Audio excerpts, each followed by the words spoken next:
When she was just 4 years old, Shanti Devi began telling her parents eerily specific details about her old life in a town 75 miles from where she was born, and a place she'd never been to before. Born on December 11, 1926, Shanti Devi appeared to be a perfectly normal baby, until around the age of 4 when she began to ramble on about a past life in a town called Mathura, nearly 75 miles away. Devi recalled in startling detail all the shops and streets in the town. She also began to speak of her husband, a merchant whose name she refused to reveal until she was about 9 years old. But she did tell her parents that he was fair, had a wart on his left cheek, and wore reading glasses. Despite the unusual specificity of her memories, Devi's parents dismissed her recollections as mere childishness.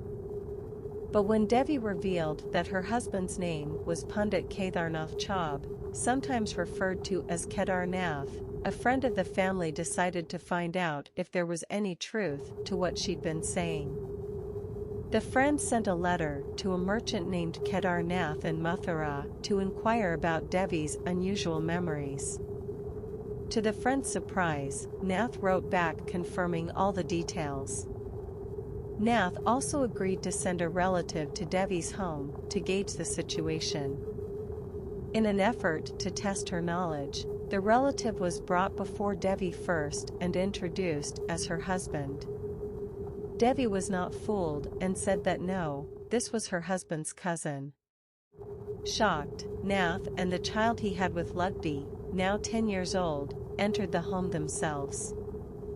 Upon seeing them, Devi reportedly burst into tears. Nath requested to speak with Devi on his own, and by his own admission, claimed that each response she gave to his questions was entirely accurate. He found the replies to be quite correct and was moved to tears. Read an account by an investigator on the case in 1937. It was as though his dead wife was speaking. In addition to forming a commission to investigate her case, Mahatma Gandhi invited 9-year-old Shanti Devi to his seminary in central India, as reported in 1936. Shanti spent several days with Kedarnath and his son before they had to return to Mathura. Saddened by their departure, she pleaded with her parents to let her take a trip to her former home. She promised she could lead them directly to her old house and, perhaps to persuade them further, explained that she had a box of money buried there. Devi's parents relented, though considering the story had captured the attention of Mahatma Gandhi, they hardly had a choice.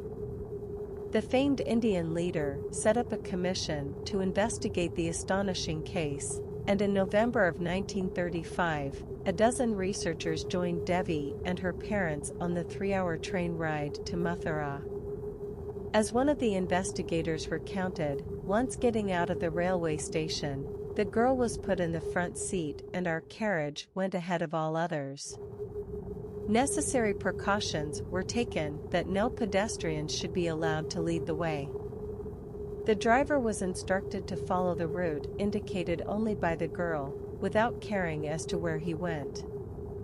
Sure enough, Devi had no problem directing the group to what she claimed was her former home. Along the way, she noted various streets that hadn't been paved earlier and buildings that weren't there during her previous life. The driver confirmed these observations were correct. While exploring the house with Kedarnath, a member of the commission asked about the buried treasure she mentioned. Shanti Devi promptly ran upstairs and headed straight to a corner of a room, declaring the box was hidden beneath the floorboard. Kedarnath opened up the flooring and indeed found a small coffer.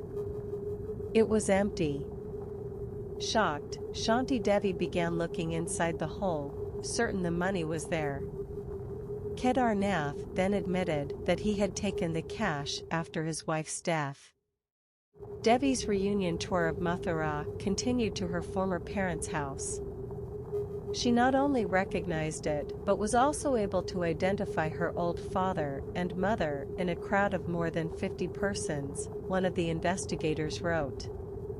The girl embraced her parents, who wept bitterly at her sight.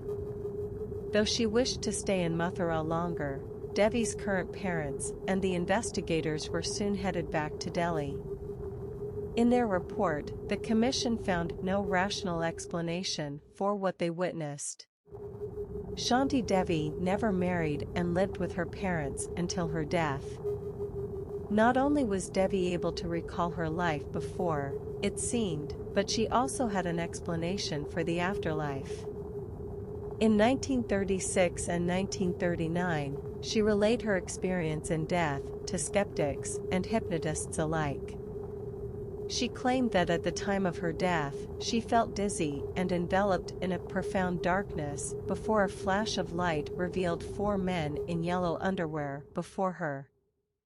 All the 4 seemed to be in their teens, and their appearance and dress were very bright, she once said while under hypnosis. They put me in a cup and carried me. Devi said she saw the Hindu god Krishna showing each person a record of their good and bad activities on earth and telling them what would happen to them next. Then, Devi said she was taken to a golden staircase from which she could see a river as clean and pure as milk. She said she saw souls there and they appeared like flames and lamps. Years later, a 1958 newspaper interview followed up with her. At the time, Shanti Devi was 32 years old and had never married. She was living a quiet, spiritual life in Delhi. She also said she'd planned to form an organization devoted to the idea of living our lives according to the dictates of the inner voice. Shanti Devi passed away in 1987 at the age of 61. However, her story lives on courtesy of a book written by Swedish author Sture Lannerstrand in 1994, which was translated to English in 1998.